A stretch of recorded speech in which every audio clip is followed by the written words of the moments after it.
Domenico Cosenza, muchos de ustedes lo conocen. Voy a recordar algunas cosas que ha hecho y también para los que lo conozcan menos.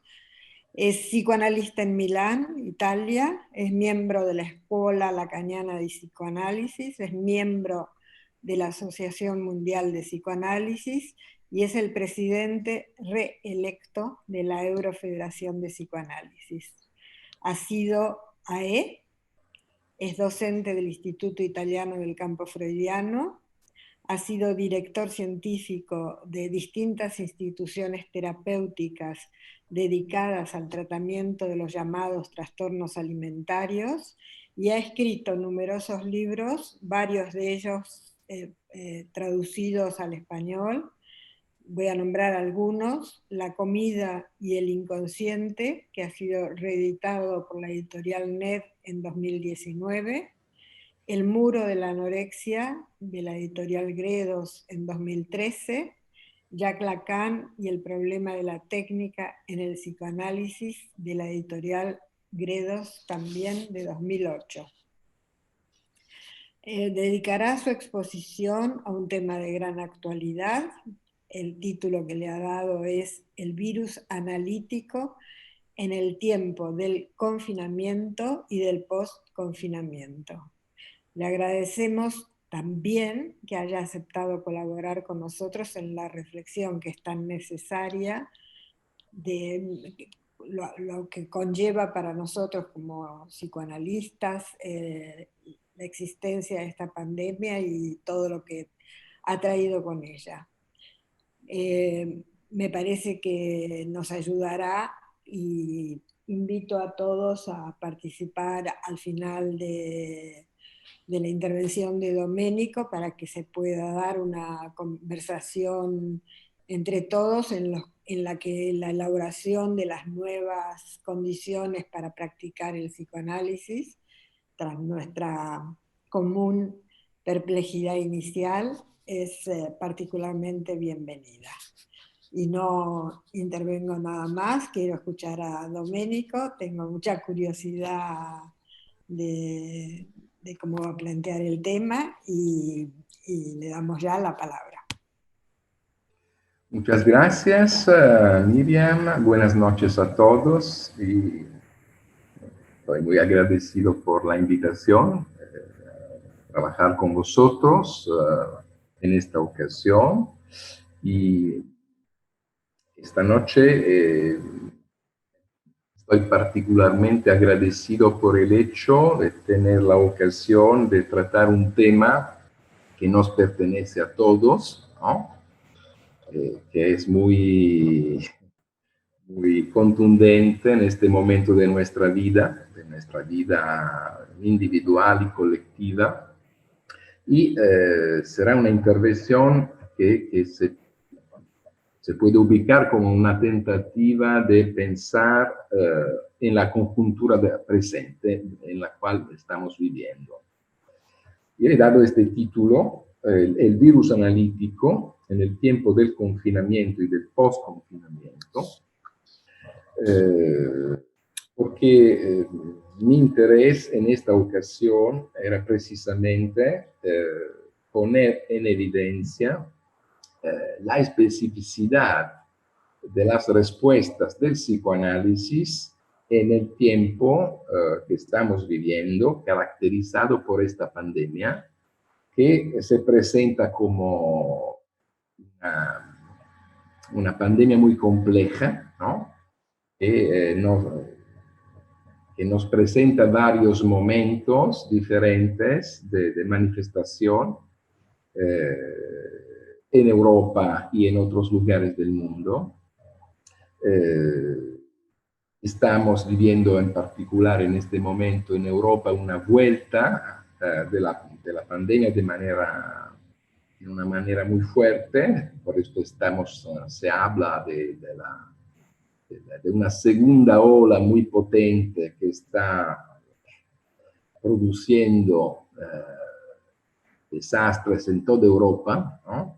Y nos está poniendo nuestros países en una condición difícil desde el punto de vista sea sanitario, sea económico y social, con grandes problemas que ponen la colectividad y cada uno en su singularidad delante una dimensión muy dramática.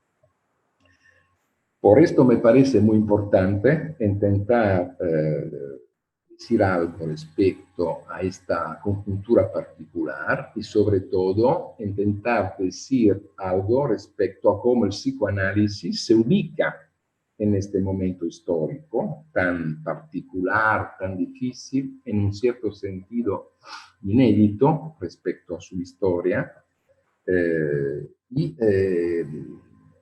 cuáles son las características particulares de su manera de tratar esta conjuntura tan difícil en este momento histórico. Entonces, el trabajo de la conferencia se producirá alrededor de estas dos polaridades. Por un lado, la pandemia, el COVID-19, que nos está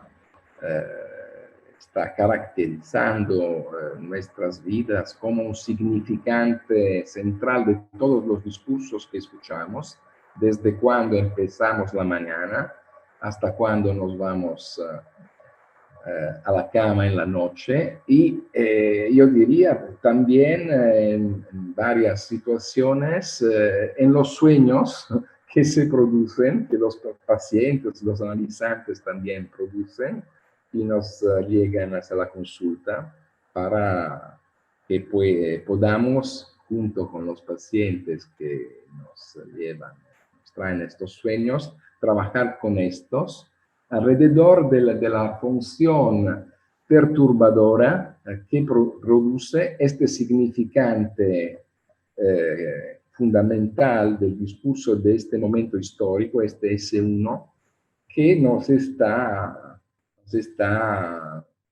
caracterizando todos en este momento histórico que estamos viviendo. Ante todo, me parece importante intentar dar algunas definiciones de esta pandemia que nos está caracterizando, ¿no? Y que produce como efecto en nuestra vida dibujar nuestra existencia como un horizonte de riesgo continuo y cotidiano, ¿no? La dimensión de riesgo de la incertidumbre, de la angustia, del aislamiento, de la desorientación, hacen parte, ¿no?, en este tiempo de la vida cotidiana de las colectividades, de las familias y de los individuos en este momento histórico de manera muy fuerte, porque estamos un poco todos, por efecto de la pandemia, expuestos a una precariedad existencial, económica, social, muy fuerte, como no ocurría de manera tan masiva desde mucho tiempo. Pienso que hay que poner como época histórica anterior, con un nivel tan alto de malestar colectivo, el periodo de las guerras, de la última guerra, por ejemplo, como periodo donde la dimensión de la precariedad estaba fuertemente presente en la vida de todos, de manera diferente, pero como un rasgo que permitía individuar en este punto un aspecto común que caracteriza la vida de las personas, de las colectividades en esta época histórica.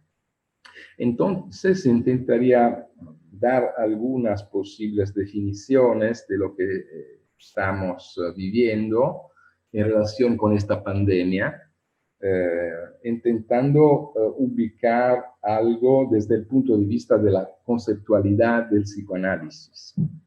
Una primera manera para ubicar la pandemia del COVID-19 podría ser para mí definirla como un acontecimiento de discurso. Este acontecimiento de discurso es un concepto de Lacan. Lo podemos encontrar en los seminarios donde Lacan dibuja la teoría de los discursos, su teoría de los discursos. Y un acontecimiento de discurso es algo que se introduce, que irrumpe en la vida colectiva y se impone, ¿no?, como un pivote que se introduce y cambia la modulación, el funcionamiento del discurso como tal. Introduce, dicho en otra manera, lo que nosotros llamamos un S1, ¿no?, un significante clave, ¿no?, un significante universal, un significante amo, ¿no?, que una vez introducido, ¿no?, condiciona el funcionamiento de la vida de los sujetos y de las colectividades de manera pervasiva. Y como ya me ha ocurrido decir, tenemos un momento preciso donde podemos ubicar la constitución de este universal pandémico, ¿no?, esta dimensión universal que el COVID-19 ha empezado a ocupar en nuestra vida, es el 11 de marzo del 2020, cuando el presidente de la OMS define públicamente el COVID-19 no más como una epidemia, sino como una pandemia, es decir, como un fenómeno que ha devenido tan difuso en el mundo que ha devenido efectivamente algo universal. Pandemia quiere decir precisamente esto, una enfermedad que se puede ubicar en cualquier lugar del mundo, aunque de manera diferente. Y la declaración del estatuto de pandemia, a partir de este momento histórico, ha sido un acto simbólico que la ha introducido como un S1 en la vida colectiva, ¿no? A partir de este pasaje, de este acontecimiento de discursos, se han desarrollado varias maneras para intentar dar un sentido a este S1 del COVID-19, ¿no? En varios campos disciplinarios se han multiplicado las tentativas de lectura, de interpretación de este acontecimiento universal que nos condiciona la vida de todos, ¿no? Y, por ejemplo, en el debate filosófico se han multiplicado las tentativas de dar un sentido a esta pandemia, ¿no? Los más importantes filósofos del mundo han intentado decir algo sobre esto, ¿no?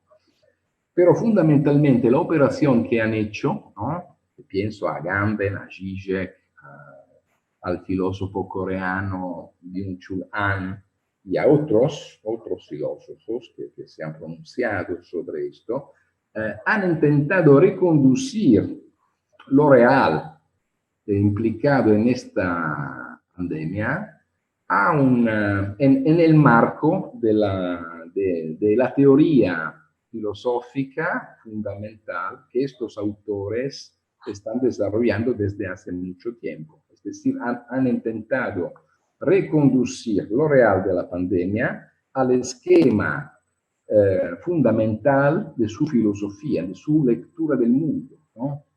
Entonces, Agamben, por ejemplo, ha reconducido la pandemia en el interior de un paradigma securitario, biopolítico, ¿no?, poniendo en evidencia los mecanismos de poderes que han enfatizado, ¿no?, el peso de la pandemia, ¿no?, en una operación que, a mi manera de ver, no ha permitido a Agamben en esta elaboración mostrarnos lo mejor de su agudeza, de su pensamiento más brillante, ¿no?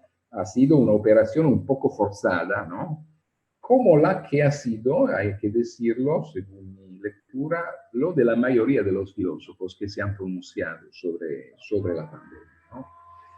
Esta operación de reconducción del S1 pandémico a un S2 que le ofrece un sentido, ¿no? Es una operación que es muy diferente de lo que interesa al psicoanálisis. Esto me parece muy importante. Esto no quiere decir que no podemos encontrar en estas lecturas algunas indicaciones importantes. Las encontramos. Por ejemplo, me parece muy interesante lo que nos dice Anne respecto a la relación con la pandemia de dos paradigmas fundamentales que se presentan con diferente eficacidad en el pensamiento y sobre todo en el tratamiento de la urgencia pandémica, es decir, lo que está en el centro del mundo occidental, ¿no? Que está mostrando un cierto fracaso fundamental en el tratamiento de la pandemia. Y por el otro lado, la manera que han encontrado en Extremo Oriente para tratar este problema desde el punto de vista de la política y de la acción colectiva, ¿no? Creo que Anne nos dice algunas cosas que tienen un interés importante, mostrando que podemos decir el punto de renunciabilidad típico del Occidente alrededor de la centralidad de la libertad como derecho fundamental, ¿no? Introduce como efecto ideológico una cierta dificultad cuando se trata de hacer frente a un problema de este tipo como una pandemia, ¿no? Problema respecto a lo cual, esta es la tesis de Anne, ¿no? La mentalidad oriental está en la manera de tratar países como China, sino también como Japón, como Corea del Sur, como Taiwán, ha introducido una manera de responder de la colectividad frente a la indicación de las autoridades que ha sido mucho más eficaz, más allá de las diferencias de régimen políticos, ¿no? Porque encontramos, por ejemplo, en Oriente, por un lado, un régimen que no es democrático como la China, pero al mismo tiempo encontramos Japón, encontramos Taiwán, que tienen un régimen político bastante parecido a los nuestros. Pero hay algo que cambia, que es algo que pertenece más a la relación entre la autoridad y la colectividad.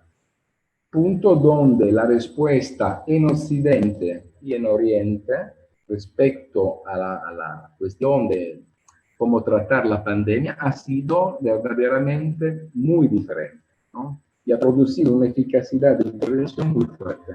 Para Anne, este es el signo en este siglo de un cierto pasaje del testimonio, podemos decir, desde el poder del Occidente hasta un siglo que se presenta como más oriental, más caracterizado por la actitud y la capacidad del pensamiento, de la manera de gestionar la dimensión política en Oriente, como en un cierto sentido ha sido subrayado también para algunos psicoanalistas, también para Miller, que nos dice que este siglo es un siglo oriental en un cierto sentido, ¿no?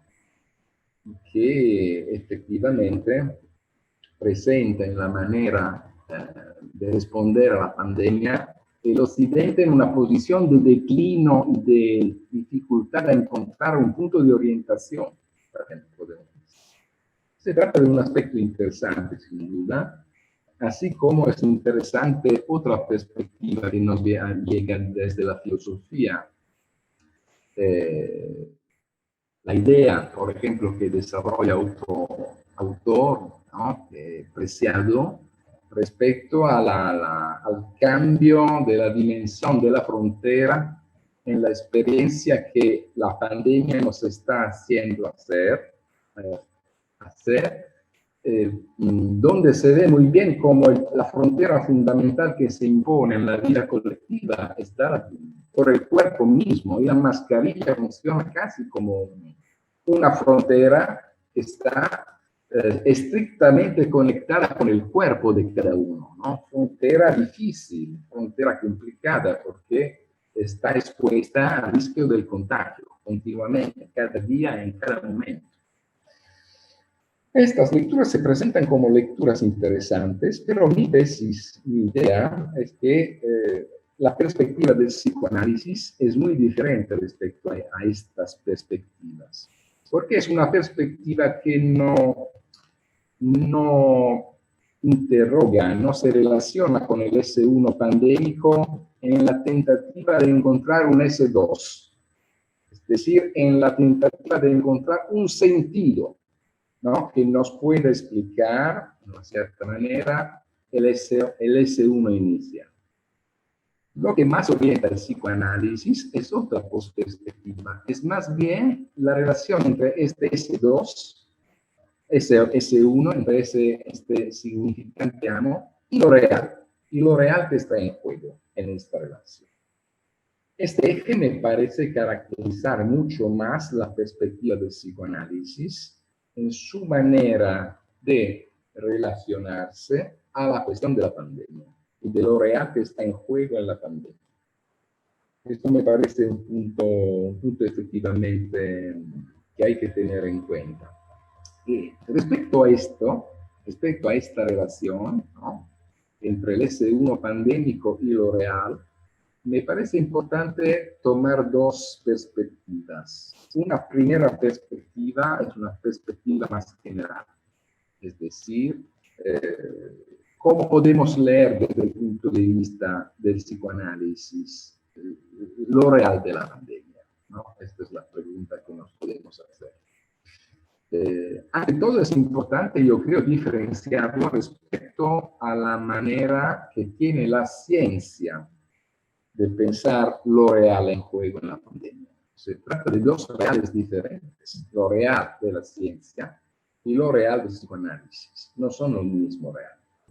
No, estaba diciendo que hay que distinguir lo real de la ciencia y lo real del psicoanálisis, porque el primer real está por el lado de lo universal, el segundo real está por el lado de lo singular, ¿no?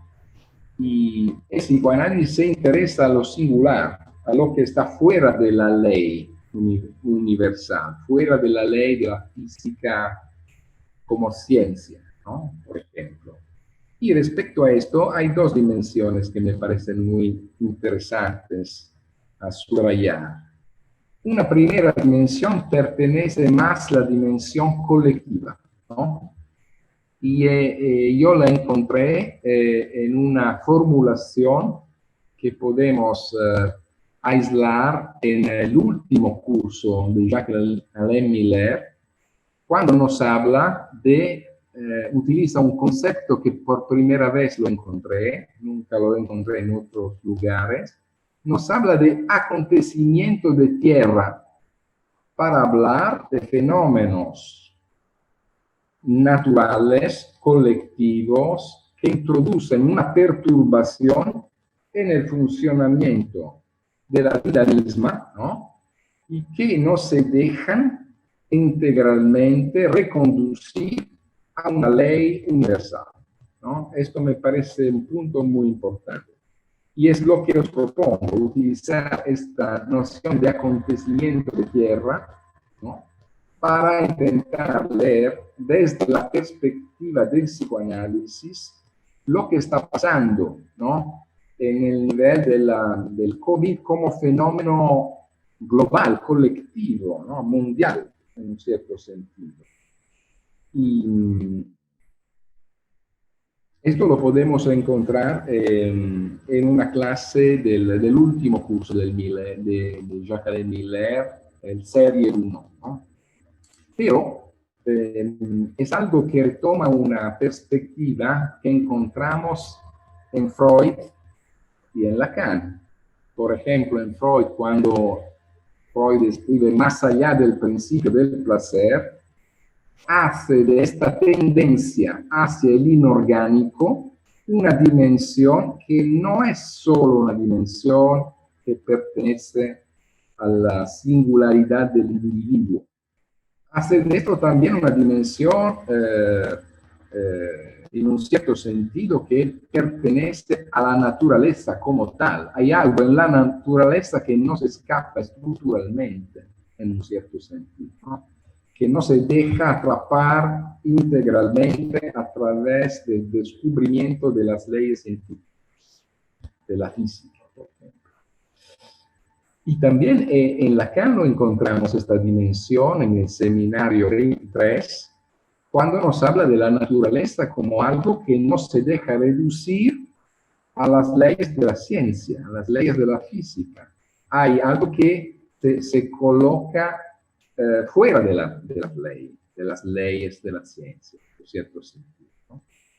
Y la referencia es, también la podemos encontrar en Miller, a las catástrofes como terremotos, grandes acontecimientos, tsunamis, que producen un efecto desgastador en la vida colectiva, ¿no? Esto me parece un primer punto importante, así como Lacan habla de acontecimiento de cuerpo, cuando nos habla, por ejemplo, de un síntoma que pertenece a un sujeto, ¿no?, en su dimensión real. Aquí nos habla de acontecimiento de tierra como algo que pertenece a una dimensión más colectiva, podemos decir, ¿no?, donde está imbricada también la relación con la naturaleza, con el medio, por ejemplo, ¿no? Pero hay también otra dimensión, que es la que nos pertenece más en tanto que psicoanalistas, es la dimensión del efecto de la S1 pandémico sobre la singularidad del hablante ser. Y esto nos introduce directamente en la dimensión de la clínica, ¿no?, en la dimensión que conocemos y que caracteriza nuestra práctica, ¿no?, en este tiempo histórico, donde esta dimensión de la pandemia encuentra en cada uno una manera particular, ¿no?, de producir efectos, ¿no?, en su manera de relacionarse con el goce, con la vida, con el otro, en todas las dimensiones fundamentales que están en el centro del funcionamiento del hablante ser. Esta dimensión es la dimensión que interesa al psicoanalista como practicante, podemos decir, ¿no? Y me parece muy importante subrayar este hecho, que de hecho nuestra práctica, desde cuando la pandemia ha empezado, se ve condicionada, en un cierto sentido, por los efectos de esta intrusión de la pandemia en la vida de cada uno, de una manera muy singular, de una manera muy singular. Y esta singularidad real, que está en el corazón del efecto del contagio del COVID, en cada sujeto, nos permite aislar el nivel de percusión que este S1 produce en la manera de funcionar y de gozar de cada hablante ser de una forma distinta, ¿no? Esto me parece el punto importante que hay que tener en cuenta en la manera que encuentra el psicoanálisis para poder hablar de la pandemia. Nosotros, al final, ¿a partir de cuál perspectiva podemos hablar de la pandemia? Sino a partir de la experiencia, de los efectos de la pandemia en la vida pulsional de nuestros analizantes, de nuestros pacientes, ¿no? Y de lo que emerge a partir del discurso que les caracteriza respecto a esta dimensión inquietante que ha entrado en la vida de todos nosotros, ¿no? Esto me parece un punto importante que nos permite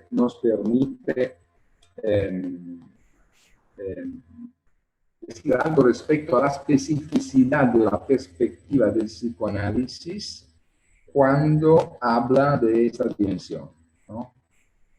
Porque esto introduce precisamente la dimensión clínica de los efectos sobre el cuerpo funcional, de la dimensión del contagio, del confinamiento, de los efectos del confinamiento en la vida subjetiva de cada uno, en la vida subjetiva y en la vida del lazo que cada uno de nosotros entretiene con nosotros, ¿no? Con la pareja, con la familia, con los amigos, con su red de relaciones fundamentales y con su manera de gozar.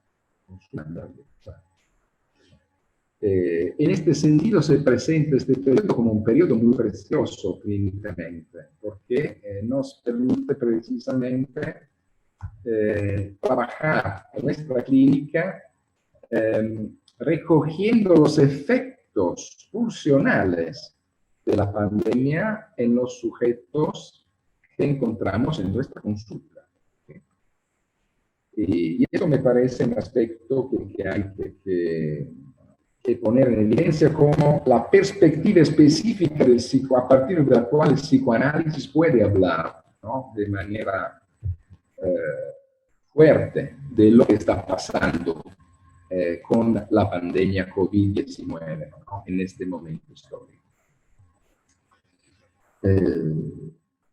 Me parece importante respecto a todo esto enviar en particular a un número de una revista que está saliendo, ya está hecha, esta lista, falta la impresión, pero va a ser imprimida en los próximos días. Va a ser imprimido el número 42 de la revista Mental, que es la revista de la Eurofederación de Psicoanálisis, que está enteramente dedicada al tema del contagio y de todo lo que el contagio implica, ¿no? Desde la perspectiva del psicoanálisis y de la experiencia analítica, ¿no?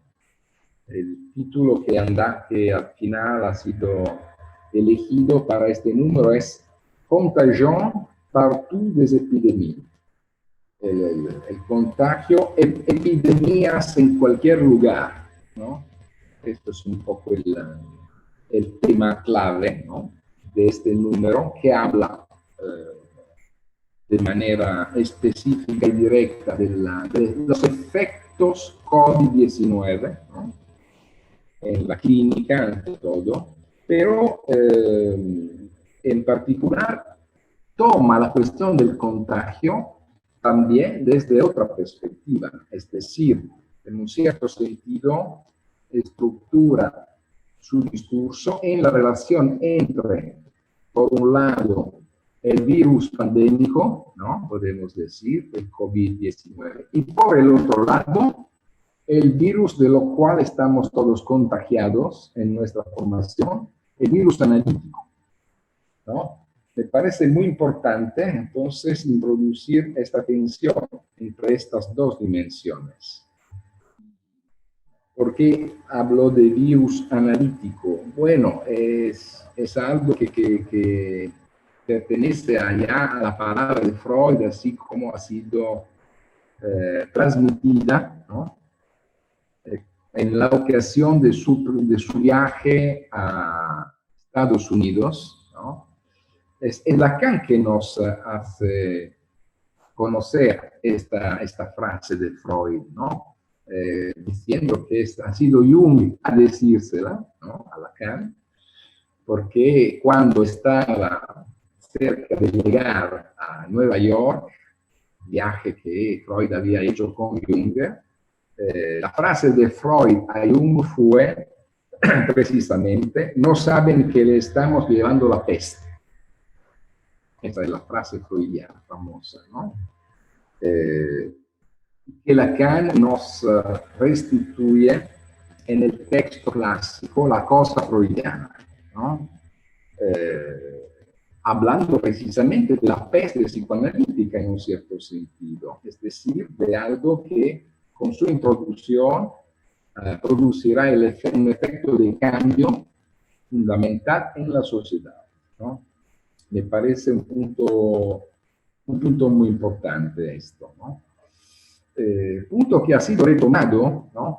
En tiempos más recientes por Jacques-Alain Miller, ¿no? A través de una reflexión sobre este punto, ¿no? Retomando algunas referencias de Lacan, donde lo que muestra Miller es que la peste, podemos decir, el virus tiene una doble cara que hay que tener en cuenta. Es decir, por un lado se difunde, ¿no? Pero por el otro lado se contamina, es decir, que cambia su estatuto precisamente en razón de su difusión, ¿no? Estamos hablando del virus analítico, ¿no? Ahora, y ¿cuál es el punto que Lacan subraya y que Miller retoma? El hecho que la difusión del psicoanálisis en Estados Unidos producirá como efecto un grande éxito, pero al mismo tiempo en un cierto sentido, una transformación del psicoanálisis en una versión adaptiva, ideológica, ¿no? Muy lejos de respecto a la fuerza tajante del discurso de Freud, del inconsciente freudiano, ¿no? Entonces es importante tener en cuenta este doble rasgo que está en juego en el virus analítico, ¿no? Que dibuja como una especie de relación particular. Cuanto más se expande, tanto más encuentra el riesgo de perder su dimensión más tajante. Es decir, podemos decir, utilizando un término que utiliza Miller, corre el riesgo de perder su dimensión agalmática. El éxito del psicoanálisis se acompaña muchas veces con una pérdida de su fuerza, de su dimensión agalmática. Este es un riesgo que está siempre en juego, ¿no? Y que me parece muy importante tener en cuenta, ¿no? Cada vez que se introduce un cambio, ¿no?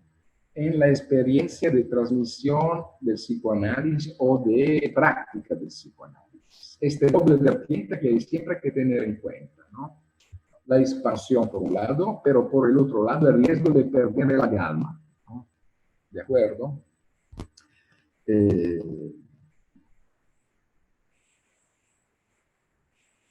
Y hay que decir que esta referencia a la dimensión del contagio de la epidemia, Lacan la ha mantenido en el curso de su enseñanza, hablando del psicoanálisis, porque no solo habla en la cosa freudiana de esto, también retoma la cuestión al final de su enseñanza en las conferencias norteamericanas, en el 75. Donde cuando habla del psicoanálisis utiliza precisamente estas definiciones: epidemia, plaga, síntoma social, ¿no? Conferencias y entrevistas en las universidades norteamericanas, ¿no? Viaje de Lacan a Estados Unidos esta vez, ¿no? Así como Freud había hecho su viaje con Jung diciendo nos estamos llevando la peste, Lacan, cuando vuelve a América, ¿no? Utiliza formulaciones en un cierto sentido parecidas, ¿no? Me parece muy importante este punto.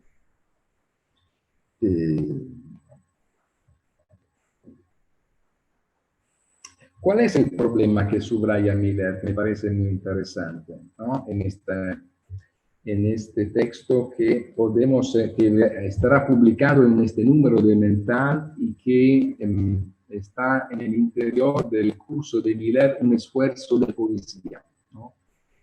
Es precisamente el hecho que hay que los analistas tienen que cuidar muy bien la relación entre las tentativas de introducirse respecto a cambios importantes que están en juego en la sociedad, ¿no? Tener en cuenta de los cambios, podemos decir, y al mismo tiempo tener en cuenta de no perder el agalma fundamental del psicoanálisis, ¿no? Es un punto que, por ejemplo, ya Miller había subrayado hace años en un texto titulado De Rerum Novarum, retomaba una encíclica del Papa Pío IX, hablando del psicoanálisis aplicado, ¿no? Y decía, fundamentalmente, si el psicoanálisis no tiene en cuenta de los cambios sociales, se reduce a algo que no está a la altura de la subjetividad de la época, ¿no? Es necesario este pasaje. Al mismo tiempo hay que cuidar este pasaje, porque si se hace de una manera demasiado adaptiva, ¿no? El riesgo es perder el agalma de psicoanálisis, ¿no? El agalma de la práctica. Esto me parece el punto importante que tenemos que tener en cuenta.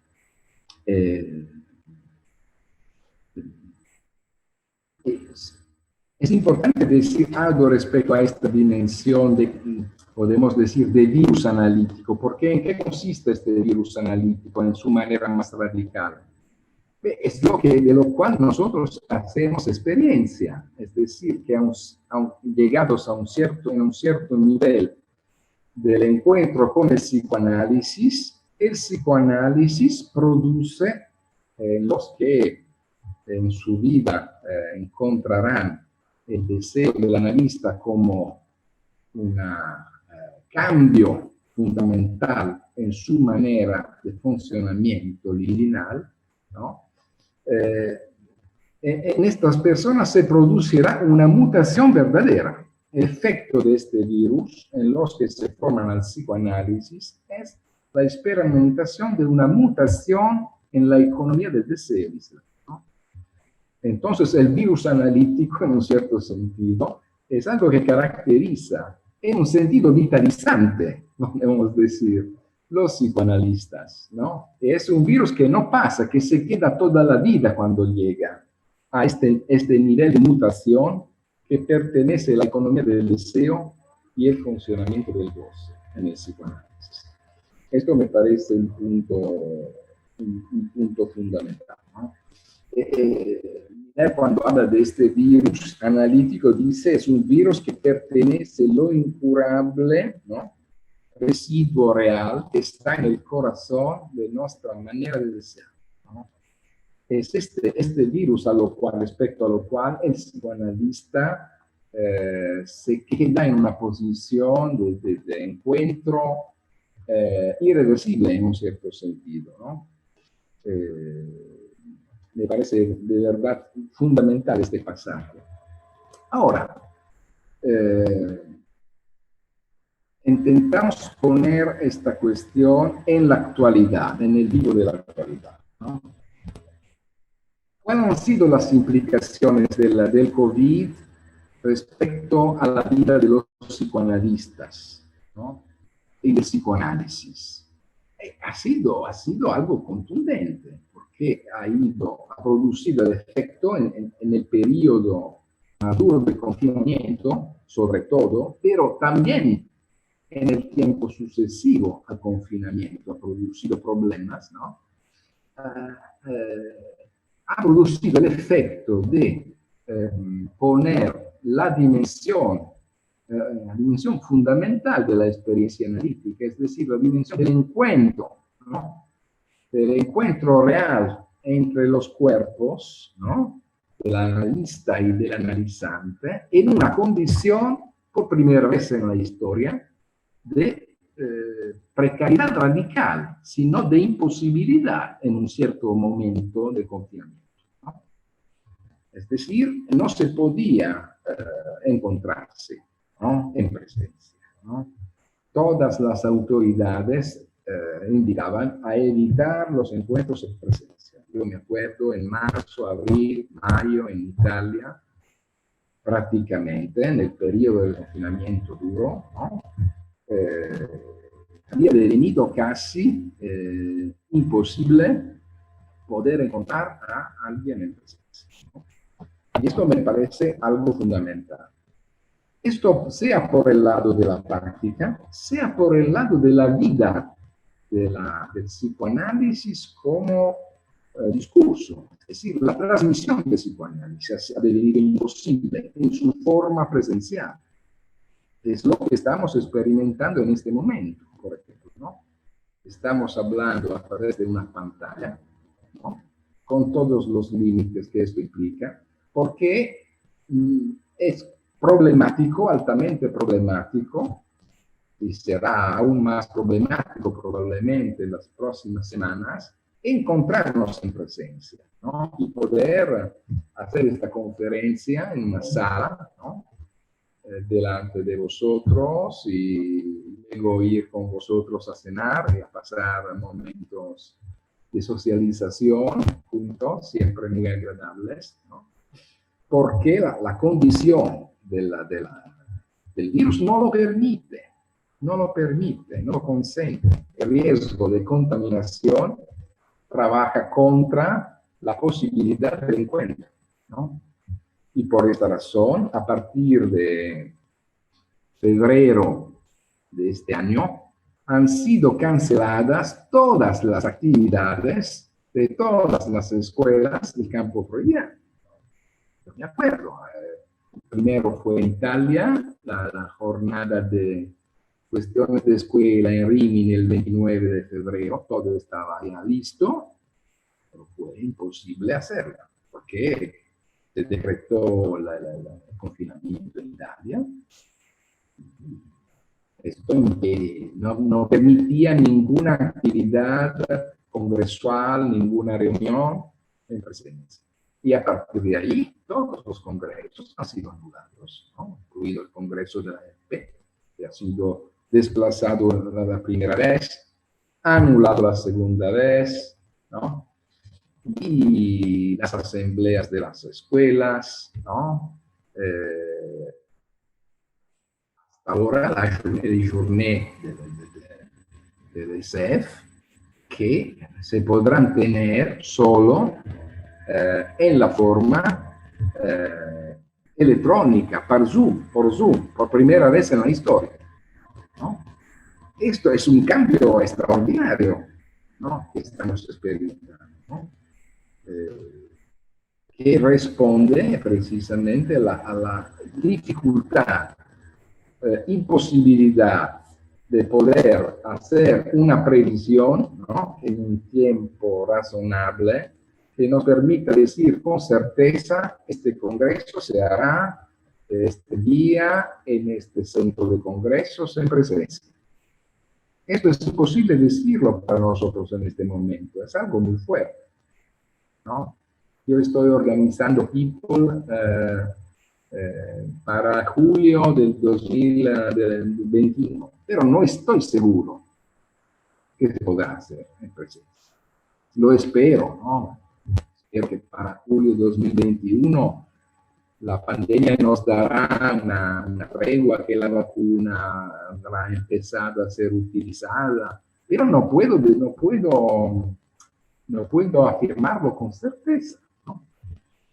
Bueno, pero ¿cuál es el efecto de todo esto? Esto me parece el punto importante, ¿no? En este momento, en esta conjuntura, ¿no? Es el hecho que el psicoanálisis no cierra su actividad, no cierra su vida, no cierra su posibilidad de transmisión por la pandemia. Esto me parece el punto fundamental. El psicoanálisis es un virus vital, ¿no? Que encuentra formas de transmisión de su discurso más allá de los obstáculos que encuentra en su camino, ¿no? Ha continuado a funcionar en el periodo de la guerra, ha continuado a funcionar en periodos muy difíciles, ha continuado a funcionar en medio de dictaduras, en un cierto sentido, aunque de manera un poco clandestina en muchas situaciones, continúa a funcionar también durante la pandemia. Este es el punto fundamental, me parece que hay que decirlo, ¿no? Y en un cierto sentido, se trata en este tiempo que estamos experimentando de un tiempo novedoso porque se han producido muchos cambios, ¿no? Provocados precisamente por la pandemia, ¿no? La pandemia ha acelerado algunos pasajes que de otra manera no se habrían producido normalmente, ¿no? Y en cada realidad de escuela se han producido intentos para hacer frente a la imposibilidad de funcionar a partir del automatón establecido, ¿no? Que ya hemos conocido desde siempre y que funciona en una condición no extrema como la que estamos experimentando en estos meses, ¿no? Esto me parece muy, muy importante. Por ejemplo, cuando empezó en Italia la pandemia, la escuela italiana no sabía qué hacer, ¿no? Y se inventó algunas cosas para poder, por un lado, continuar a funcionar, por el otro lado, intentar decir algo de lo que estaba pasando, ¿no? De lo que estaba pasando. Y salió la invención de una revista online que se llama Rete Lacan, donde precisamente encontramos, sobre todo en los primeros números, muchísimos textos precisamente sobre la cuestión de la pandemia desde la perspectiva del psicoanálisis y de la experiencia del psicoanálisis, ¿no? Es una de las invenciones. Otras invenciones fueron necesarias, ¿no? Por ejemplo, en la imposibilidad de hacer enseñanzas en presencia, la SE han podido pensar y realizar enseñanzas en videoconferencia. Nunca había sido esto antes, ¿no? Pero la cosa continúa, ¿no? Porque más recientemente, ¿no? También respecto a la dimensión del pase, ¿no? Se ha producido una decisión institucional importante, muy importante, ¿no? Es decir, la ANP ha decidido, ¿no? Con Jacques Millet, que en un momento como esto, que es un momento que no permite la transmisión presencial, los AES, los analistas de las escuelas que no han podido dar su primer testimonio, porque la pandemia no lo ha permitido, ¿no? Tienen la posibilidad de hacerlo, ¿no? A través de la videoconferencia o a través de una modalidad mixta, ¿no? Entre lo presencial y la versión streaming, ¿no? Es lo que pasó muy recientemente, es historia contemporánea, ¿no? La declaración de la ANP respecto a este punto es reciente, es de septiembre de este año, ¿no? Y sobre todo es una frase de Angelina Rari que me parece importante aislar. El pase no lo detiene la pandemia, ¿no? Para decir precisamente este cambio que se ha introducido por primera vez en la historia del campo freudiano, ¿no? Yo mismo me acuerdo que no pude dar testimonios en el último periodo de ejercicio como analista de la escuela, porque ya la pandemia había empezado, y la cola de mi periodo de ejercicio no encontró testimonios. Y no me parecía que tenía un sentido en aquel momento, ¿no? Dar testimonios, sino de manera presencial, ¿no? Ahora se ha producido un cambio importante, ¿no? Por efecto de una elaboración institucional y, por ejemplo, Damasia Amadeo Freda pudo dar su primer testimonio después de un año de su nominación en videoconferencia desde su casa de Buenos Aires, ¿no? y el día siguiente, el 11 de octubre, entonces estamos hablando de historia contemporánea, de hoy, ¿no? Estamos aún en el mes de octubre, ¿no? Dos nuevos AES de la SLP, Davide Pegoraro y Silvia Morrone, pudieron dar su primer testimonio después de casi un año, ¿no? En una forma, como dicen los ingleses, blended, es decir, por un lado con algunos en presencia en Milán y con nosotros conectados desde el resto de Italia y del mundo también, porque uno de los efectos de esta transmisión online es que esta transmisión no se limita a la comunidad local, sino hace mucho más posible una la posibilidad que un público de otras escuelas pueda participar, conectándose, ¿no? Creo que hoy también hay varios de América Latina, ¿no? que participan a este encuentro, ¿no? Los nombres. Esto me parece entonces algo muy importante que hay que reflexionar, sobre lo cual hay que reflexionar, porque sin duda esto nos muestra la vitalidad del psicoanálisis delante de situaciones reales que impiden el funcionamiento en su forma normal, podemos decir, ¿no? Entonces la posibilidad de continuar, ¿no?, a vivir, a existir también en tiempos de pandemia, pero al mismo tiempo es muy importante tener en cuenta la cuestión que ponía Lacan y que Miller ha vuelto a poner, es decir, que hay siempre que tener un cierto cuidado respecto a la difusión, ¿no?, para hacer de manera que la difusión no pierda el alma. Es decir, hay un riesgo, ¿no?, siempre cuando se entra en estas perspectivas, ¿no? Por ejemplo, ahora tenemos la posibilidad de una difusión digital, ¿no?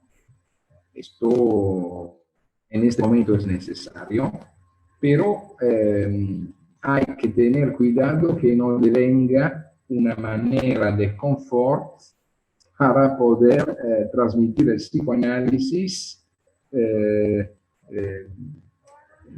privando el psicoanálisis de su dimensión tajante, ¿no?, su alma. Esto me parece un punto respecto al cual estamos todos expuestos, ¿no? Es decir, tener en cuenta este equilibrio entre la difusión y el alma, ¿no?, teniendo en cuenta que siempre hay que poner un cierto cuidado a tener en cuenta las dos dimensiones sin perder una para mantener la otra, ¿no? Esto me parece muy, muy importante subrayarlo como un aspecto fundamental que toca también el problema de la práctica, ¿no? Es decir, que en este tiempo, claramente, en el tiempo de confinamiento duro en particular, en ausencia de la posibilidad del encuentro real con el cuerpo del analizante, ha sido una práctica muy difundida entre nosotros poder dar la posibilidad al paciente, al analizante, de conectarse, ¿no?, a través de un medio electrónico, el teléfono, el Skype, otras formas, ¿no? Esto es algo que es importante que tener en cuenta, ¿no? Creo que es muy importante tener en cuenta de la importancia de recurrir a estas herramientas, ¿no?, en esta conjuntura particular, sin pensar que esto pueda devenir algo de lo normal de la práctica analítica, ¿no?, cuando saldremos de esta emergencia. Eso me parece un punto muy importante. Y también pienso que es importante tener en cuenta, también respecto a esto, la dimensión del uno por uno, porque de hecho en la clínica esta dimensión nos muestra diferencias muy importantes, ¿no? También en el periodo más duro del confinamiento, algunos analizantes han preferido otra solución, suspender. Y para algunos de ellos, esta decisión ha sido la justa decisión, la decisión que el sujeto ha elegido, ¿no? Suspender hasta cuando no será posible volver, ¿no?, a una práctica en presencia. Para otros, esto no era oportuno. Había podido ser también, en algunos casos, peligroso dejar caer un sujeto en una situación de este tipo, esperando el momento de la salida muy difícil y complicada de la pandemia, también porque no sabemos cuándo saldremos de todo esto, ¿no?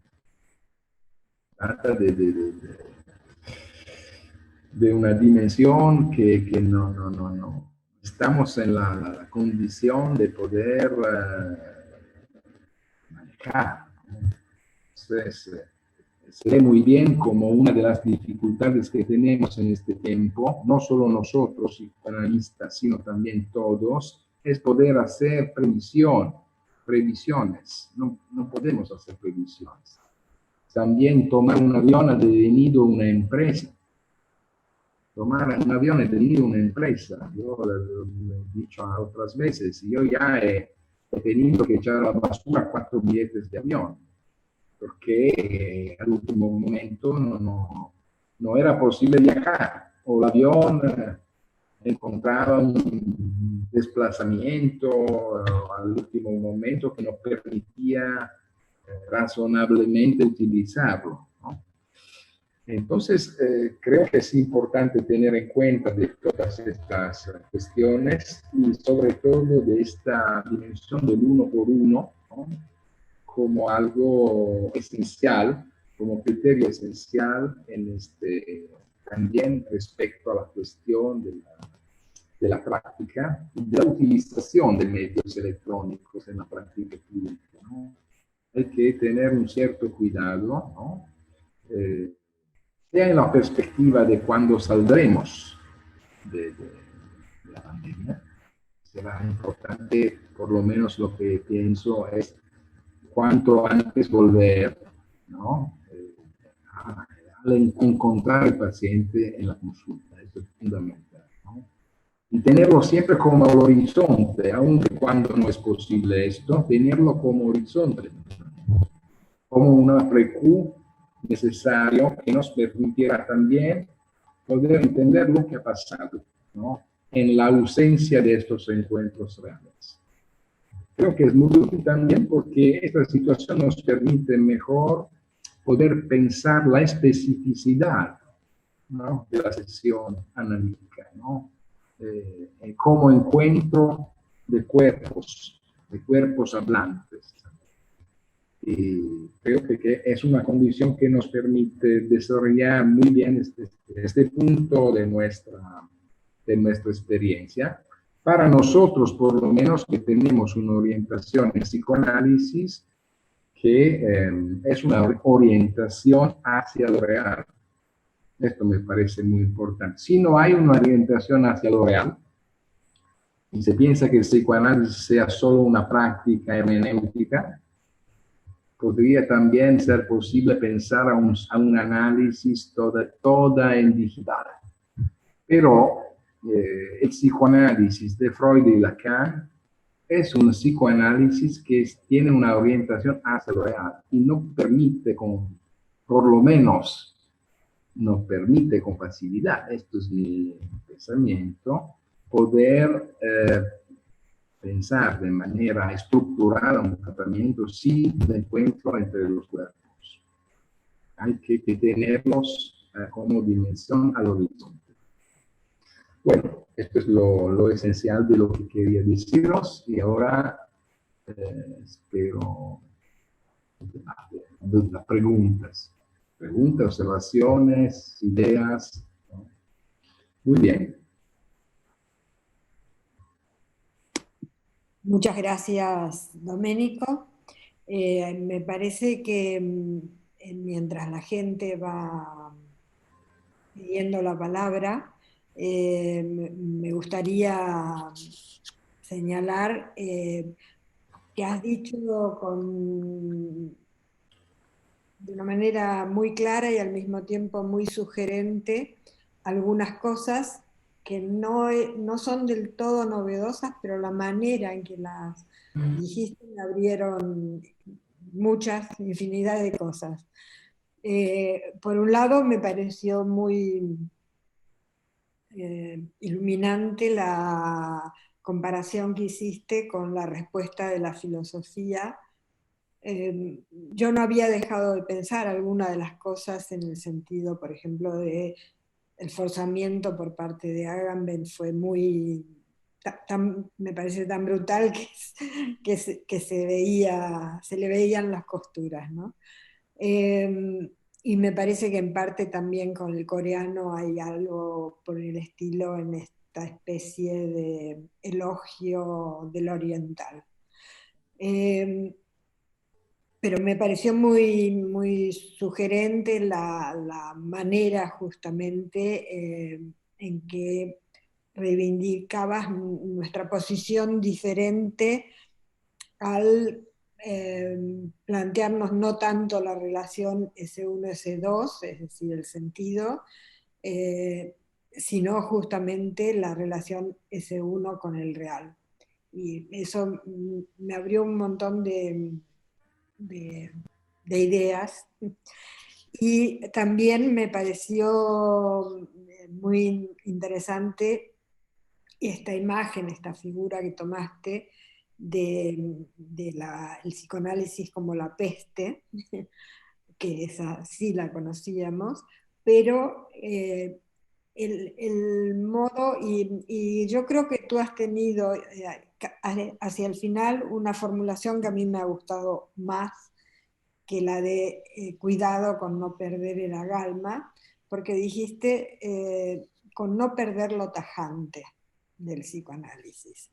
Y es eso también, que hay los dos aspectos, ¿no? Del psicoanálisis como peste en ese contagio, en esa expansión, pero también en sí mismo lo que conlleva de amenazante, de tremendo, y me vinieron muchas imágenes que da Lacan, por ejemplo, cuando en el seminario 11 dice, yo no penetro en ese mundo de larvas, refiriéndose al inconsciente, sin mucho cuidado y mucha prevención, hay que ser prudente, bueno, no recuerdo toda la cita, pero la imagen me pareció que estaba presente, y luego en el 23 también cuando en esa cosa que es tan para mí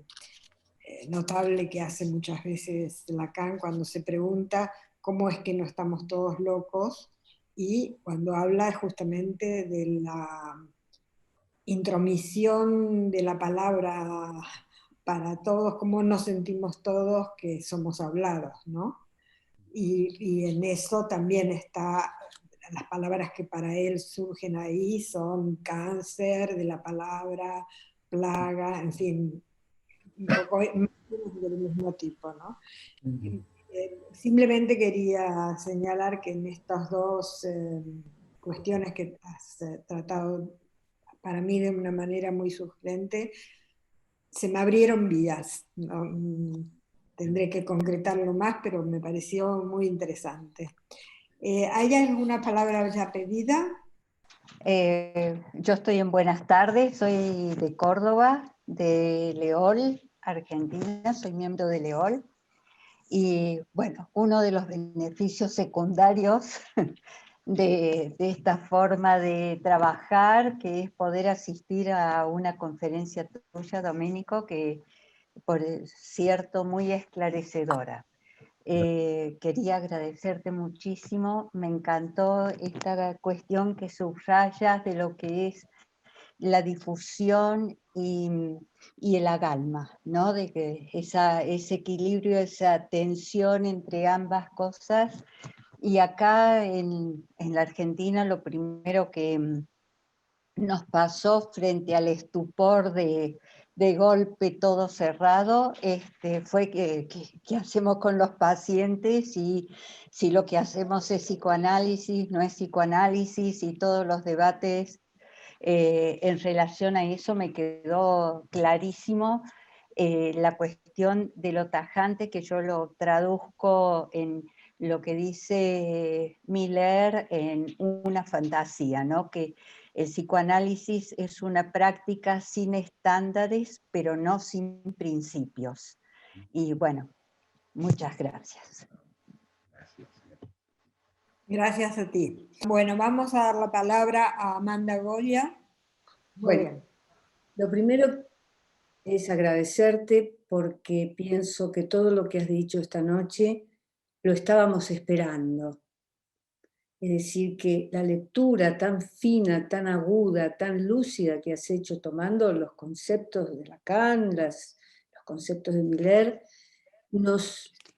para mí al menos, en esta escucha, me ha enmarcado el problema, porque se dice mucho, se habla todo el tiempo de la pandemia, en los medios de comunicación, en revistas, periódicos, etcétera, etcétera. Se habla tanto de la pandemia que termina convirtiéndose en una cacofonía que al final uno quiere cerrar todas las conexiones y no escuchar más. Claro.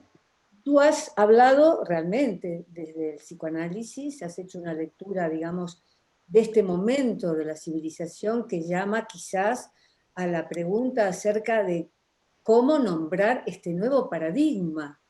Creo que estamos realmente, el planeta, viviendo un nuevo paradigma. No tengo la palabra para nombrarlo, me gustaría preguntarte si tú la tienes, o sea, cómo podríamos nombrar este nuevo paradigma que es vecino, por así decirlo, a una suerte de tercera guerra mundial. Tú comparaste esta experiencia con las guerras, con la Segunda Guerra, y esta parece que va mucho más lejos que la Segunda, que va a los confines del planeta y que es una tercera guerra mundial por los efectos letales que tiene sobre la vida, sobre la subjetividad, sobre, en fin, haríamos una larga lista de todos los lugares en donde esto nos afecta directamente y tú lo has mostrado muy bien en el psicoanálisis, en el momento en que se pierde la presencia. Cuando se pierde la presencia hay que pensar todo de nuevo, parece ser, porque tampoco se puede, digamos, tirar la toalla y decir se acabó el psicoanálisis. Y en eso me gustó mucho lo que dijiste de que nosotros seguimos a pesar de todo, ¿no? O sea, que hay un potente deseo, un deseo duro y que dura a pesar de las adversidades y que quizás eso es lo que nos hace seguir incluso con más fuerza todavía ante las adversidades, ¿no? Entonces, esto que aparece como una suerte de tesis, de que cuanto más se extiende el psicoanálisis, más puede perder el alma, que es chocante, ¿no? Porque, y a mí me recordó la famosa frase de Lacan, que no la puedo citar de memoria, por supuesto, de la tercera, cuando él dice, si el psicoanálisis tiene éxito, es que va a fracasar. Algo así como será un síntoma olvidado, ¿no? Entonces parece que eso es casi estructural al discurso analítico. Es decir, no hay manera de que el psicoanálisis se difunda, digamos, que estamos un poco condenados por estructura a no ser bien recibidos, a tener que pelear con uñas y dientes por conquistar un lugar en el discurso, y que eso parece que no tiene arreglo, que no hay solución a eso, que forma parte de lo que yo llamaría la incomodidad del discurso analítico. ¿No? La ausencia de confort del discurso analítico y de los psicoanalistas que estamos lidiando con eso. Entonces, dos preguntitas. Si se te ocurre el nombre del nuevo paradigma, luego, si el pase no retrocede, ¿cómo se encuentra la gente con los pasadores? Porque pueden transmitir el testimonio por Skype, pero me parece que la cita con los pasadores ahí no es negociable. La presencia de los... Esto no. Esto creo que una cosa tan delicada no puede esperar un poco. mejor esperar un poco y hacer presencialmente encuentros tan delicados, únicos en la vida de un analista, como entrevistas para el pase. Ahí sí mejor esperar y poder hacer presencialmente. Entonces, hay dimensiones que hay que cuidar de manera especial. El paradigma no se puede todavía formular, quizá. Hay que encontrar un nombre, ¿no? Pero claro, está claro que se trata de una cosa diferente, ¿no? Respecto a las guerras. Aquí es una guerra donde no hay ejércitos que se combaten, en ese sentido, ¿no? Hay más las colectividades que reciben de retorno de una serie de cosas que se han producido en estos decenios, ¿no? También como efecto de un cierto funcionamiento del discurso, eh, catástrofes, ¿no? Que incumben, ¿no? Que producen algunos efectos que no eran tan previsibles, ¿no? Miller habla de una contingencia que se introduce en el cálculo, eh, modificándolo en un cierto sentido, ¿no? Cuando habla de acontecimiento de tierra, ¿no? Hay algo de una contingencia que se introduce y como ha sido para el COVID en un cierto sentido, ¿no? Que se ha producido un pasaje, una mutación, ¿no? Que ha sido también efectos de algunas con, eh, prácticas de un cierto tipo que no han tenido cuidados de algunas cosas y que nos han sobrepasado y han producido como efectos la producción del virus y su difusión planetaria, ¿no? Pero cómo está pasando esto, podrán pasar otras cosas de este tipo, ¿no? Donde la naturaleza nos vuelve, en un cierto sentido, algo estragante, ¿no? Respecto a lo cual nos quedamos en una condición de imposibilidad a hacer, ¿no? Efectos de cambios climáticos, por ejemplo, otras catástrofes, oh, son en la perspectiva del siglo XXI, absolutamente, ¿no? Entonces veo un poco menos la centralidad de las guerras en un sentido clásico, de las guerras mundiales, de armadas que se enfrentan, pero veo más esta dimensión donde pasa algo que en la naturaleza nos vuelve con sus efectos estragantes. Esto hay que encontrar un nombre efectivamente, para hablar de eso. Sí. Por las otras cosas que has dicho, estoy completamente de acuerdo contigo. Absolutamente.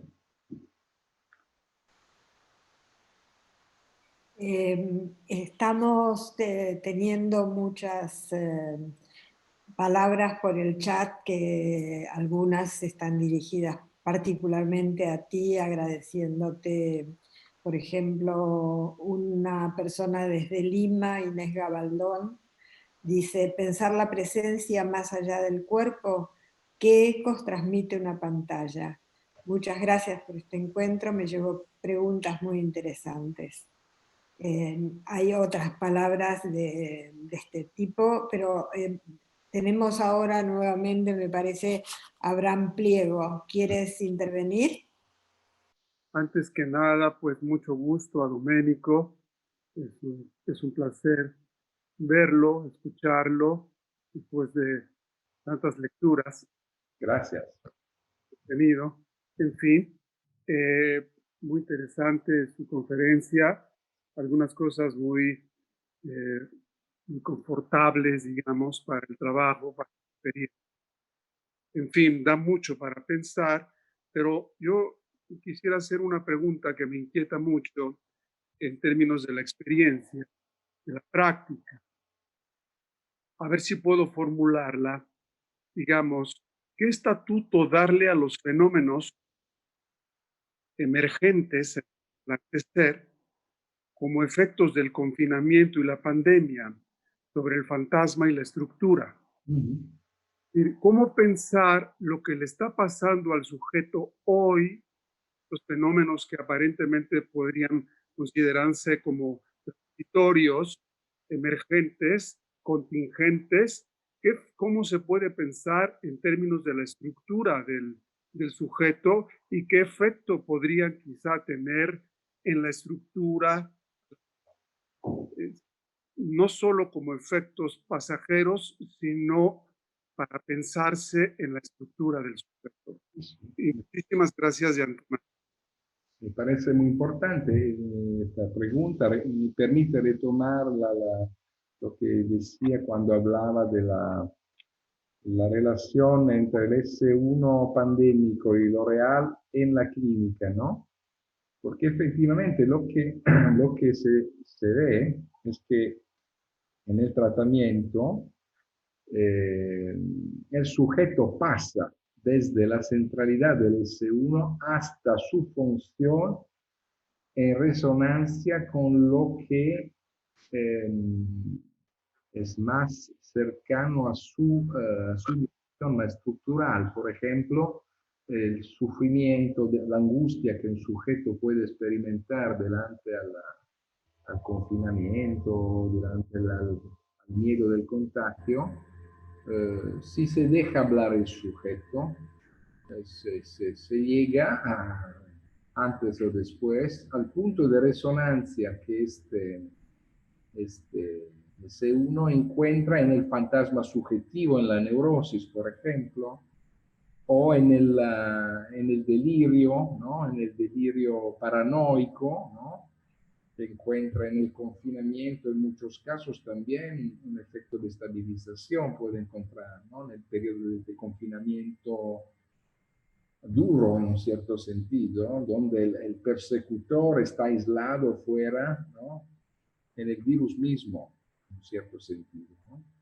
Entonces hay una variedad de efectos en la clínica, pero la cosa interesante es precisamente cómo este S1 entra en resonancia con lo que pertenece efectivamente al funcionamiento fundamental del sujeto, a su estructura. Y se ve el efecto de percusión en la dimensión libidinal del sujeto, ¿no? Es lo que nos muestra que en realidad cuando el trabajo está en marcha, el S1 pierde su universalidad en un cierto sentido, y lo más importante es el efecto singular sobre la modalidad de goce del sujeto. Es esto que es lo que nos interesa, ¿no? De manera particular. Es decir, como pasar desde el síntoma social hasta un síntoma subjetivo, en un cierto sentido. Muchas gracias, Domenico. Adrián Busaki, ¿quieres hacer tu pregunta o comentario? Bueno, ¿se me escucha? Sí. ¿Se me escucha? ¿Sí? Sí, sí, te escucho. Bueno, hola, Domenico. Hola, hola. Bueno, me ha gustado mucho la conferencia. Coincido con lo que decía Miriam, que has planteado de una manera muy novedosa una ligación entre varias cuestiones, ¿no? En primer lugar, el asunto de los filósofos, ¿no? Indudablemente Agamben se excedió inicialmente, no está tan claro con lo que está pasando ahora, si habrá que releer de nuevo su propuesta, porque están sucediendo cosas que él auguraba de alguna manera. Pero el asunto iría por otro lado, va por otro filósofo, alguna vez lo comentamos hace mucho tiempo, Roberto Espósito, Sí. que habla de la lógica inmunitaria, ¿verdad? También viene del paradigma biopolítico, y ahí se plantea que aquello que se inicia para proteger se transforma en su contrario y daña aquello mismo que está cuidando. Esto es una cuestión para la gente que sabe las lógicas inmunitarias, algo claro en lo biológico, pero esto podría estar sucediendo a nivel de otra realidad. Se favorece al cuerpo, se protege al cuerpo individual, al cuerpo social incluso, pero al final se lo daña, incluso se lo puede llegar a destruir. Entonces el asunto es ver si esta lógica inmunitaria en este momento es posible que esté operando en ciertos países o en ciertas situaciones o en ciertos sujetos, ¿no? Tenemos una referencia en Freud con esto, me parece, y por lo tanto también en Lacan. Iniciando Freud su trabajo sobre la búsqueda en relación con el placer, él encuentra que el placer hay un momento en que llega y se transforma en algo muy diferente, casi en lo opuesto a lo que llamará pulsión de muerte, ¿verdad? Creo que las lógicas inmunitarias de Espósito, incluso de Agamben, se apoyan en Freud, aunque no lo digan, ¿no? Hay otra gente también, Donna Haraway, hay mucha gente que ha planteado esta cuestión inmunitaria. Entonces me parece que, por ejemplo, las políticas que se están haciendo en distintos lugares para contener la expansión del virus, la vacilación de esas políticas que trae tanta confusión en tanta gente, indican algo que es un poco errático, que no está tan claro lo que se está haciendo en términos colectivos, digamos, ¿no? Entonces quería preguntarte si tenías alguna idea sobre esto. Se puede decir en fácil, digamos, cuando el remedio es peor que la enfermedad, cuando el remedio puede ser tan malo como la enfermedad. Esto es la lógica inmunitaria. Entonces, ¿se podría estar frente a este asunto? Hay pistas de que podría suceder esto, ¿no? Esa es una primera pregunta porque nos replantea que algunas preguntas filosóficas son más fuertes que de lo que pueden parecer. Y la otra cuestión, ya más relacionada con la práctica analítica, creo que no es lo mismo, que habría que plantear un poco la diferencia entre haber vivido la infección del COVID o no haberlo hecho. Es decir, hay una diferencia entre estar amenazado, todos estamos amenazados, esto es lo que está, digamos, comprometiendo la subjetividad de todos, analistas o analizantes, pero esta amenaza tiene distintas situaciones si uno es confinado o ha sido contagiado, digamos. Entonces yo no conozco las experiencias, no lo he escuchado decir y quería preguntarte si podrías decir alguna cuestión sobre esto. Nada más. Claro, muchas cuestiones muy interesantes todas y que necesitarían un desarrollo. Sí, lo que pienso es que estructuralmente hay una condición en la cual, en un cierto sentido, una intervención que se hace para tratar un determinado problema implica una pérdida por el otro lado, que siempre es lo que nos enseña Lacan en un cierto sentido, ¿no? No hay desarrollo sin subdesarrollo. En cualquier movimiento de avanzamiento hay una pérdida, ¿no? Esa es la lógica freudiana, en un cierto sentido, ¿no? Y creo que esta es la perspectiva que realista de Lacan. También cuando habla de la política, ¿no? que lo orienta, claro, lo orienta en un cierto sentido más allá de los ideales, ¿no? De cualquier tipo de ideal, se ve muy bien, ¿no? Por ejemplo, en los seminarios sobre los discursos, cuando habla de la revolución, ¿no? Que él prefiere la subversión, en un cierto sentido, no la revolución, porque la revolución para él o cae en un cierto sentido en una trampa ideal, ¿no? O termina reconduciendo las cosas siempre al mismo lugar, ¿no? Para él, la verdadera definición de revolución es la astronómica, ¿no? Es el movimiento de los planetas que vuelven siempre en el mismo lugar, ¿no? Pero la subversión es otra cosa. La lógica subversiva es una lógica agujerada, es decir, donde estructuralmente, en un cierto sentido, hay siempre que tener en cuenta que cualquier acción implica una pérdida, ¿no?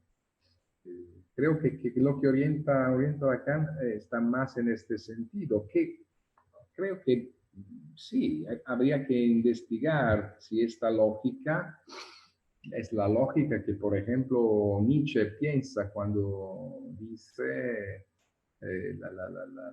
la medicina ha sido peor que la enfermedad, ¿no? Cuando habla en un cierto sentido del racionalismo del Occidente, ¿no? Y sus efectos en la vida, en la economía de vida que nos caracteriza.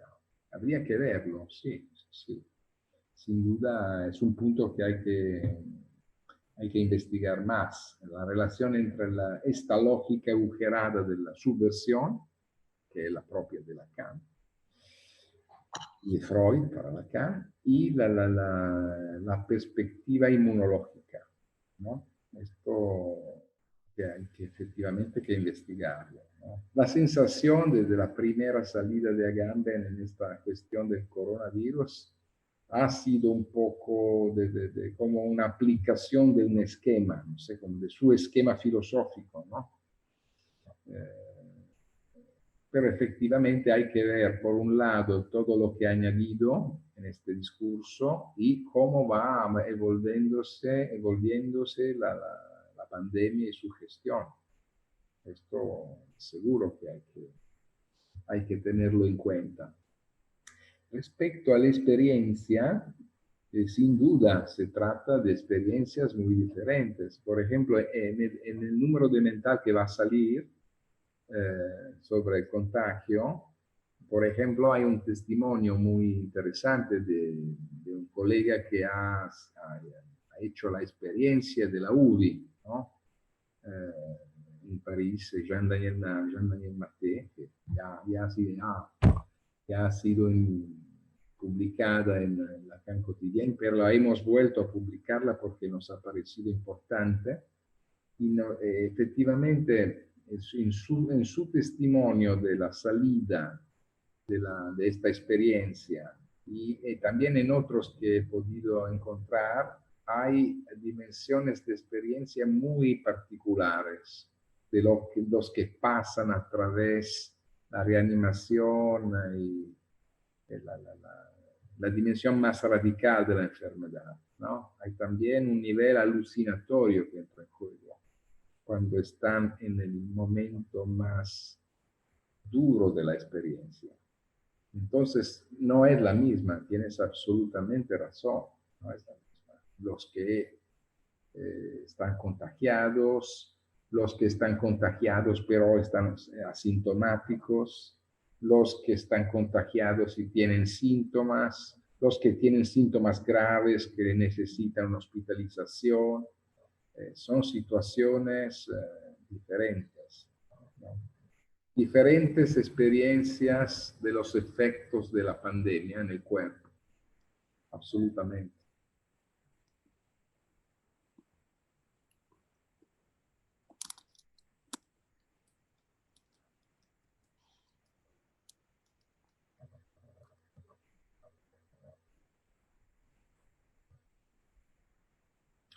¿Hay otras preguntas, Miriam?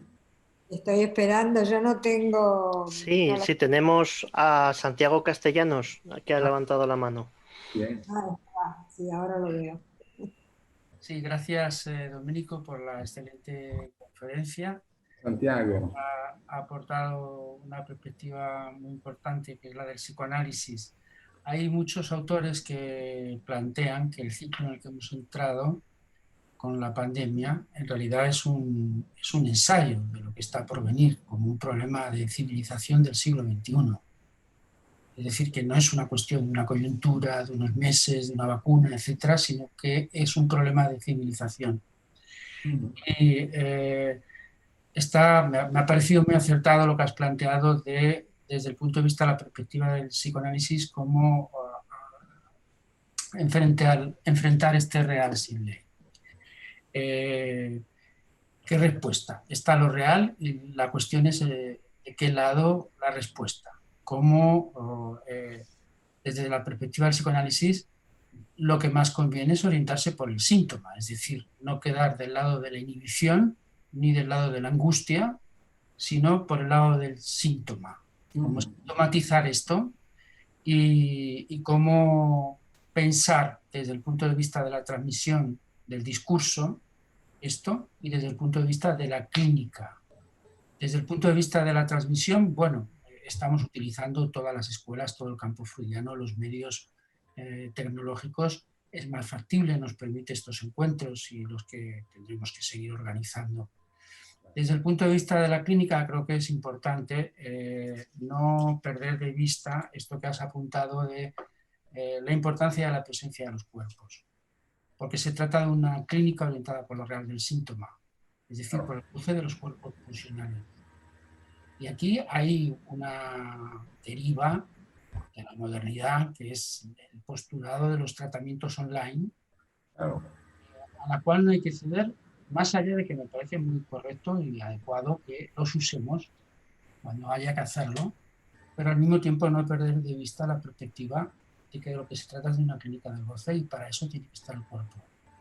Entonces, por ejemplo, la orientación de la MP para la transmisión de los testimonios de pase con las herramientas de la tecnología, bueno, es un mal menor, digamos, no se puede hacer de otra manera y son reuniones muy grandes y es muy poco probable que se pueda reunir a centenares de personas o Claro. esto no es viable. Desde el punto de vista del cártel del pase, sí, es posible, porque el encuentro del dispositivo es un pasador y un pasante, y el cártel son 5 personas y un pasador son 6, y el cártel de la escuela puede trabajar.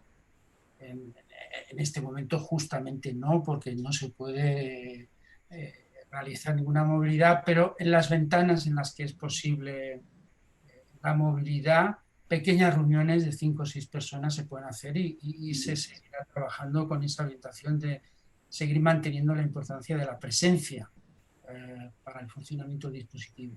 Sí, sí. Claro, no, estoy perfectamente de acuerdo contigo sobre todos los puntos. Pienso que efectivamente lo que diferencia el psicoanálisis de orientación lacaniana respecto a todas las prácticas postmodernas es precisamente la irrenunciabilidad de lo real del síntoma, ¿no? Se ve muy bien, por ejemplo, en la orientación, no sé cómo es en España, pero por lo menos en Italia, de los colegios profesionales, todos invitan a practicar online, no solo ahora, en una situación normal, ¿no? Y también la IPA, ¿no? La escuela de Freud, ha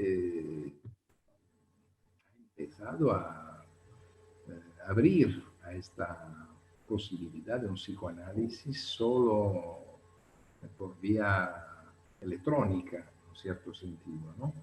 Es el efecto de una cierta manera de pensar la práctica del psicoanálisis.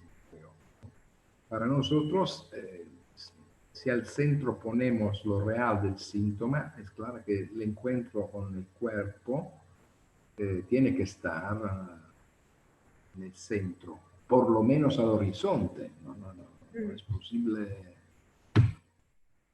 pensar una práctica que no lo implique de manera importante. Esto me parece un punto diferencial, ¿no? La razón postmoderna va en otra dirección.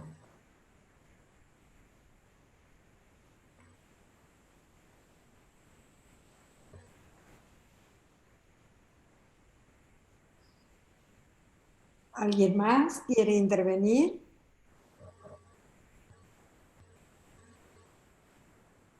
Yo no veo a nadie más.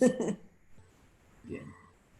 Te agradecemos mucho, Domenico. Lamentamos no poder llevarte a cenar. Y nos vemos mañana nuevamente para trabajar en el seminario del campus freudiano. Muy bien. Perfecto, entonces, hasta mañana. Muchas gracias. Chao.